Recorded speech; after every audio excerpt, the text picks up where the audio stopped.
Rumores poéticos, donde la poesía hace magia con las palabras. Un podcast de Rocío Martín y Esther Sánchez.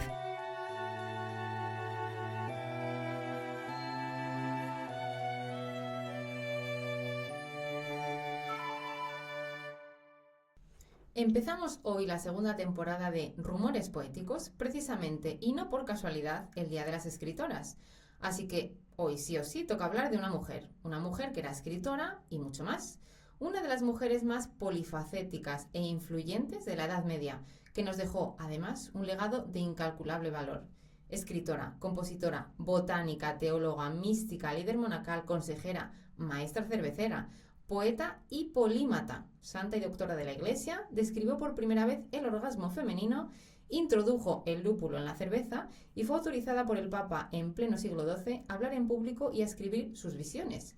Muchos la consideran la versión femenina de Leonardo da Vinci y aún así ha estado oculta durante siglos. Hoy, en Rumores Poéticos, Hildegarda de Bingen. En la Alemania del siglo XI, concretamente en el 1098, nacía la 10ª hija de Hildeberto y Matilde en el seno de una familia noble, libre y religiosa. La niña se llamó Hildegarda de Bingen, aunque seguramente no naciera en Bingen, y con 8 añitos y para cumplir con el diezmo la dieron a Dios. Y comenzó su educación humana y cristiana de la mano de otra niña, de entonces 14 años, Jutta, que ejerció de tutora e instructora. En un primer momento no formaban parte de ningún convento de monjas, pero Jutta pronto adquirió fama de mujer sabia y otras familias quisieron llevar también allá a sus hijas. Así que poco a poco se convierten en una comunidad de monjas. Con el andar del tiempo, la tutela que había recibido de Jutta la ejercería muchos años después ella misma, con Ricarda von Stade.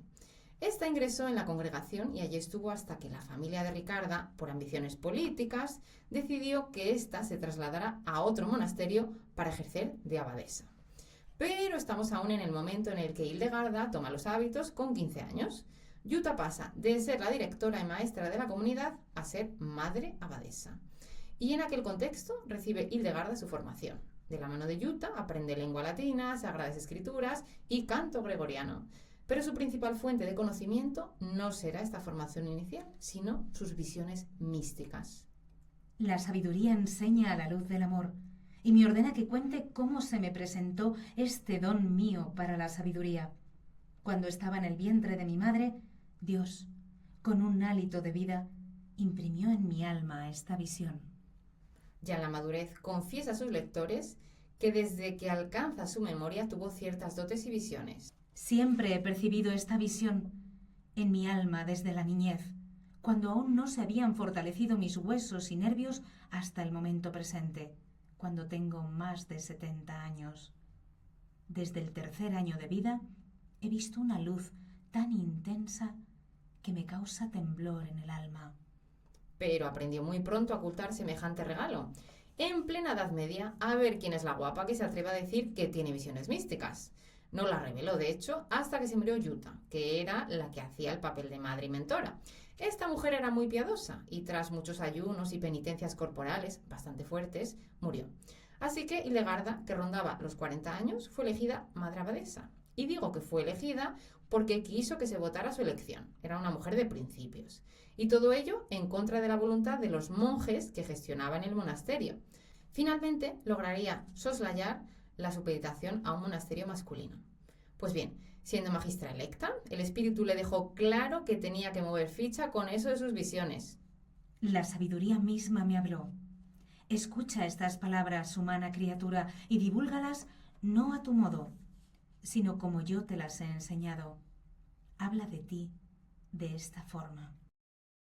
Así que entonces, y solo entonces, se animó a contarlas. Así lo expresa en su Scivias, es decir, conoce los caminos. Sucedió en el año 1141 después de la encarnación de Jesucristo. A la edad de 42 años y 7 meses vino del cielo abierto una luz ígnea que se derramó como una llama en todo mi cerebro, en todo mi corazón y en todo mi pecho. No ardía, solo era caliente, del mismo modo que calienta el sol todo aquello sobre lo que pone sus rayos. Y de pronto Comprendí el sentido de los libros, de los salterios, de los evangelios y de otros volúmenes católicos, tanto del Antiguo como del Nuevo Testamento. Aun sin conocer la explicación de cada una de las palabras del texto, ni la división de las sílabas, ni los casos, ni los tiempos. El Papa Eugenio III, a la cabeza de un comité de teólogos, evaluaron sus visiones y le dieron luz verde, dando comienzo a una actividad literaria frenética y el desarrollo de un tejido epistolar que la puso en contacto con las personalidades más destacadas de la época. Vamos, que la pusieron en el mapa, o como ella lo expresa... Y mi alma, por voluntad de Dios, asciende en esta visión hacia las alturas del firmamento y atraviesa las capas de la atmósfera, expandiéndose sobre diversos pueblos de distantes lugares y remotas regiones. Clérigos, obispos, abades, comunidades monásticas masculinas y femeninas la escribían, pero también reyes, emperadores y hombres y mujeres de todas clases, alemanes y extranjeros. Cuenta una anécdota que reprendió al mismísimo emperador Federico Barbarroja, con el que se carteaba, porque éste respaldaba a un falso papa. Le dijo, de parte de Dios: «Escucha, oh rey, si quieres vivir. De lo contrario, mi espada te traspasará». Cualquiera se oponía, vaya. Al convertirse en una referencia moral de la época, incluso se la incluía en los sínodos. Presencialmente no, claro, sino que uno de los papas de aquel momento, Eugenio III, leyó un texto de Hildegarda en plena reunión. Toda una influencer de la época, vaya. Una vez comprobado que sus visiones místicas no eran imaginadas, sino que venían de Dios, comenzó a dictarlas. Todo esto lo cuentan en la película del 2009, Visión, la historia de Hildegarda von Bingen. No veo con los ojos del cuerpo, sino que se me aparece en el espíritu de los misterios. Escribió obras de medicina y teología, y entre ellas tiene un librito muy curioso, el libro de causas y remedios de las enfermedades, en el que describe el cosmos y el funcionamiento del organismo humano. Por ejemplo, así habla de las orejas. Las dos orejas son como dos alas que reciben y transmiten todos los sonidos de las voces, como las alas conducen las aves por el aire. También describe y explica cientos de conceptos, desde un punto de vista religioso y científico, porque todo gira alrededor de Dios, pero no se puede curar a un enfermo solo con ayuno y oración, decía. Así, la ciencia es importante a la hora de explicar el rocío, la escarcha, la niebla, el arco iris, la poda de árboles, el sueño, los suicidas, la inestabilidad, el adulterio, la hipocresía, las venas, la concepción, la placenta, el menstruo, la lactancia o el orgasmo. Y la sangre de la mujer se agita por amor al varón y produce una espuma más sanguínea que blanquecina en comparación con el semen del varón. Y esta espuma se une a la del hombre y hace de su semen algo cálido y sanguíneo, confortándolo. Una vez que ha caído en su lugar y se asienta, la espuma se enfría y es casi venenosa hasta que lo calienta el fuego, es decir, el calor. El aire, es decir, la respiración, lo seca. El agua líquida le aporta humedad pura. La tierra, que es una membrana, lo rodea. Y entonces será sanguíneo, es decir, no solo de sangre, sino de algo más mezclado con sangre. Así que el placer no era obra de Satán, sino que era algo que sentía la mujer y tenía una explicación. Esto lo dijo hace 12 siglos, ahí es nada. Después de eso llega la vida. Los 4 humores que el hombre atrae de los 4 elementos permanecen con moderación alrededor del semen hasta que se cuaja en forma de sangre y toma fuerzas, de suerte que pueda apreciarse en él la forma humana. Entonces se configura una forma humana como en pintura, en la que la médula y las venas se insertan y se reparten como hilos y crean como una retícula. Una especie de membrana, como de huevo, rodea la médula que después se convertirá en huesos. Y entonces se configura clara y abiertamente la imagen como dibujada con detalle por un pintor en su obra. Esas secreciones de las que habla no pueden alterarse, porque si no provocan dolor y enfermedades. Así que insiste en mantener el equilibrio, la moderación y la templanza para no enfermar. Y así ser felices. ¡Qué positiva era! Y lista un rato. Y todo ello sin perder de vista el seguir alabando a Dios y a la Virgen en pequeños poemas como en esta antífona. Oh frondosa rama, que estás en tu nobleza como cuando sale la aurora.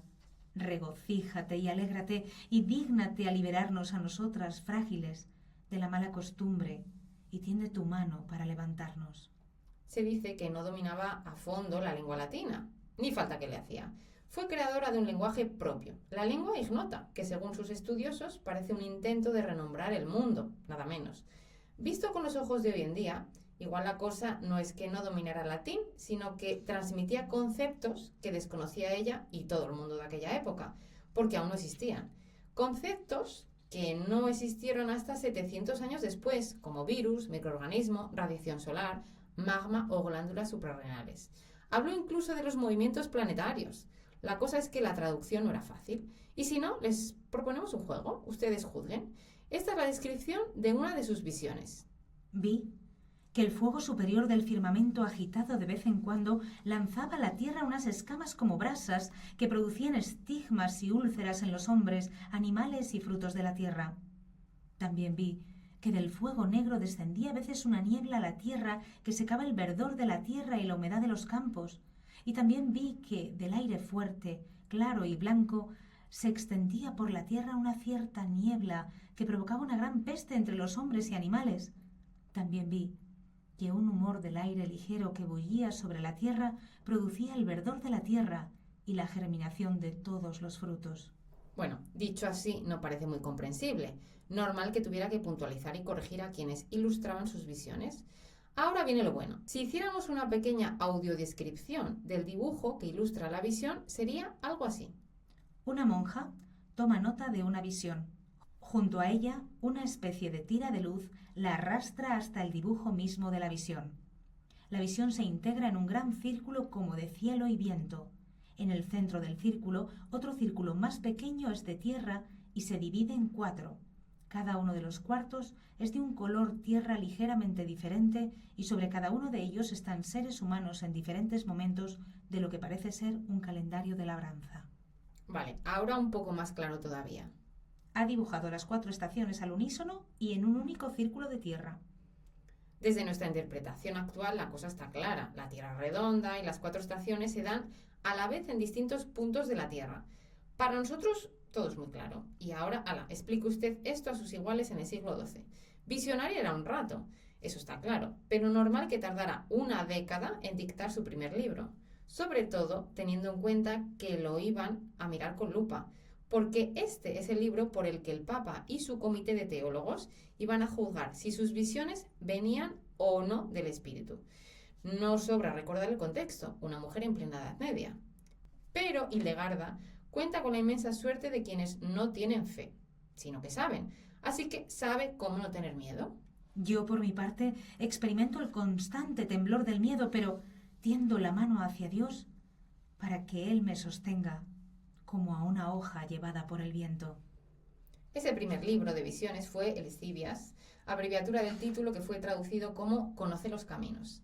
Tras él vendrían muchos más. Dictó un total de 12 libros, entre ellos algunos que hoy podríamos considerar como manuales científicos sobre plantas y minerales y sus poderes curativos, así como el funcionamiento del cuerpo humano.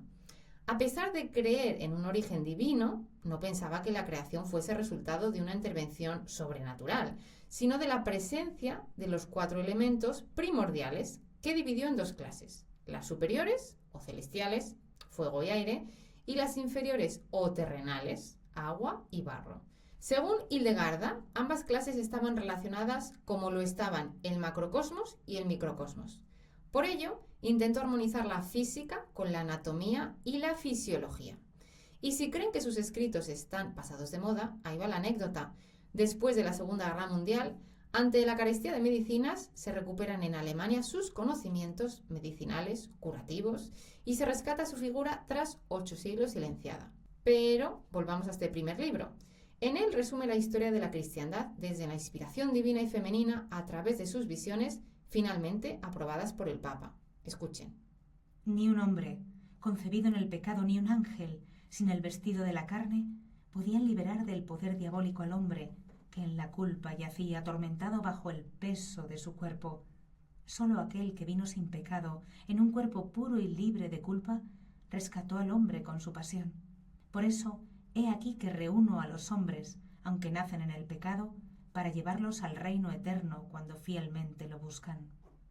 Pero ahora os hablo a vosotras, mis ovejas bien amadas, plantadas en mi corazón semillas de castidad. Sí, Yo fui el que sembró la virginidad, porque también mi hijo nació de una virgen. Por eso es el más bello fruto de entre todos los frutos del valle, y es imponente, más que toda la nobleza que en la morada del Rey eterno habita, que no está subyugada al precepto de la ley, pues trajo a mi hijo único al mundo. Así que prestad oído cuando queráis seguir a mi hijo en la inocencia de la libre castidad o en la soledad de la desconsolada viudez. Pues aunque la virginidad, inmaculada desde el principio, sea más noble que la viudez, otrora oprimida bajo el yugo del varón, ésta puede seguir los pasos de aquella, transcurrido el dolor tras la pérdida del cónyuge. Una de esas visiones, en las que era plenamente consciente, le reveló que tenía que mudarse, y tras varios inconvenientes, fundó un monasterio en una colina cerca de Bingen, y de ahí lo de Hildegarda de Bingen. Instalado en su nuevo hogar, se dedicó, entre otros menesteres, a las ciencias naturales, y ahí es cuando escribe Causas y Remedios, del que les hemos hablado antes, que es como una especie de vademecum de medicina. Al convento se marchó con apenas 2 decenas de monjas, pero comenzaron a llamar a su puerta nuevas novicias, así que fundaría otro convento en Bingen, donde hoy reposan sus restos, y por cierto, también se pueden escuchar conciertos. A su faceta de fundadora hay que sumarle la de predicadora. Fue una de las pocas mujeres que tuvo el permiso de la Iglesia para predicar, porque como buena polímata y buena mística, lo suyo es dar a conocer lo que te revela Dios. Así que salió del convento con sus pocos bártulos y se fue de viaje, hasta en 4 ocasiones, y eso que de salud no andaba muy bien, pero era de carácter fuerte. Y allá se fue, a las iglesias y a las abadías, a hablar sobre la corrupción del clero, de la herejía de los cátaros, que se hicieron notar en aquella época, a recriminar, como haría Santa Teresa de Jesús años más tarde, la disoluta vida de los canónigos y clérigos y la poca piedad de ciertos cristianos. Y no dejaba de escribir. Otra de sus grandes obras, que tardó una década en dictar, fue el libro de las obras divinas, que trata sobre la armonía entre el ser humano y el resto de la creación, y que culmina con un breve epílogo en el que entona a Dios un himno de alabanza por su obra. Vamos, por la salvación del hombre y de la mujer. Así de completa era Hildegarda, pero no se vayan todavía, que aún hay más. Con aproximadamente 50 años comenzó también su vocación musical. Comenzó una colección de cantos que tituló, atentos, Sinfonía de la Armonía de las Revelaciones Celestiales, escritas en latín para la liturgia de las monjas y cantadas con la música que ella misma componía, como este O Virtus Sapientiae.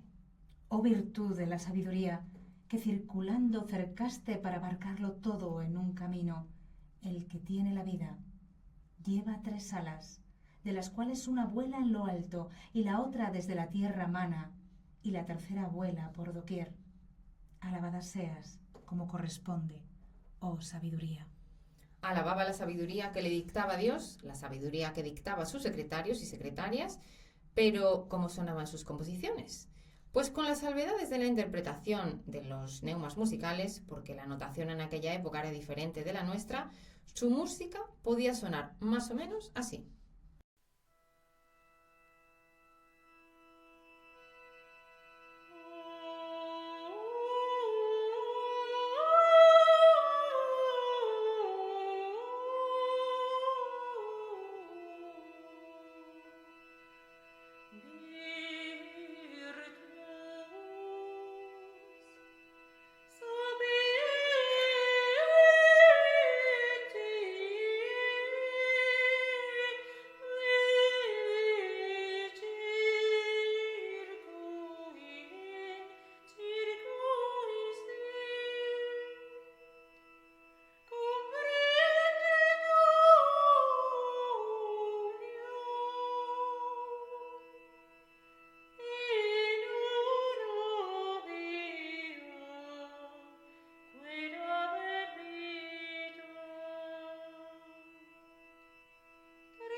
Y es que la música era una parte importante de su vida. Hildegarda tenía muchos apodos y uno de ellos era la trompeta de Dios, ya que era su instrumento, una mensajera del Señor. La música nos lleva a la poesía y viceversa, así que podemos también rescatar sus versos a partir de la música, como en este verso de Aleluya por la Virgen. Aleluya. Emergió luz de tu intocado útero como una flor en el costado más lejano de la muerte. El árbol mundo está floreciendo. 2 reinos se convierten en uno. Pone música a sus propios versos y también a textos de la tradición católica, como el Miserere, el Stabat Mater o el Panis Angelicus. Y es que Hildegarda nació hace 10 siglos, pero gracias a su trabajo de transcripción musical podemos escuchar su música y disfrutar una vez más de sus versos, como en este O Fuente Viva. Oh fuente viva, cuán grande es tu suavidad. No rechazaste el rostro de quienes se vieron contigo, sino que bien les advertiste cómo evitar caer como aquellos ángeles que prefirieron tener lo que no es lícito. Por eso, alégrate, hija de Sión, porque Dios a ti mucho te recompensa, pues la serpiente te quiso separar de él, mas ahora luces con mayor brillo que cuando la primera vez. Hemos dicho al inicio que también fue maestra cervecera, y es que gracias a ella podemos beber cerveza sin miedo a morir. Les cuento la historia brevemente. En un lugar de lo que conocemos como Irak, hace 7000 años, unas mujeres comenzaron a mezclar agua, hierbas y granos de cereal para calmar el hambre. Resulta que ese caldo fermentaba de manera espontánea y nació la cerveza. Llegó la Edad Media y los monjes se hicieron con el negocio, pero a esa mezcla le faltaba algo, el lúpulo, pariente del cannabis, por cierto, que además de aportarle ese sabor característico de la cerveza, permitía almacenarla más tiempo. Básicamente, antes del invento, la gente moría por consumirla. Vamos, que deberíamos acordarnos de Hildegarda como mínimo cada vez que tomamos una caña.